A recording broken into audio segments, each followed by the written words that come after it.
சங்கீதம் 1ஆம் அதிகாரத்திலே கர்த்தருடைய வேதத்தில் பிரியமாயிருந்து இரவும் பகலும் அவருடைய வேதத்தில் தியானமா இருக்கிற மனுஷன் பாக்கியவன் என்று பார்க்கிறோம்.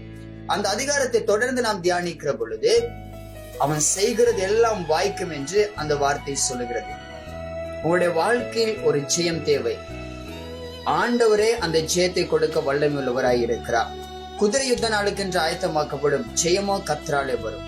ஆனால் அநேகருடைய வாழ்க்கை ஆண்டவரை ஏற்றுக்கொண்டு அவரை நேசித்தாலும் தோல்வியில் முடிகிறது. காரணம் என்னவென்று சொன்னால், ஆண்டுடைய வேதத்தை தியானித்து அவருடைய வழிநடத்தலை பெற்றுக் கொள்ளாததுதான்.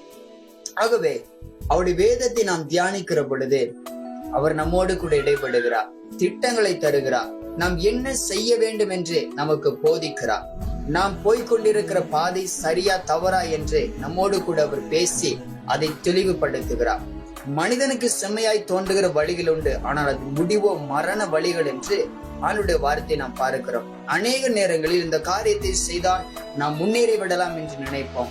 ஆனால் நம்முடைய வாழ்க்கையில் எது நமக்கு தகுதியானது, எந்த காரியத்தில் நாம் முன்னேற முடியும் என்று சகலவற்றையும் அறிந்த ஆண்டவரிடத்திலிருந்து நாம் திட்டங்களை பெற்றுக்கொள்ள வேண்டும். வழிநடத்தலை அவரே தந்து அவரே அழகாய் நடத்துவார். அவருடைய வேதத்தில் நாம் எப்பொழுதும் தியானமாயிருந்து அவருடைய வழிநடத்தலோடு கூட தொடர்ந்து முன்னேறும்படிக்கு ஆண்டவர் நம்மை நடத்துவாராக.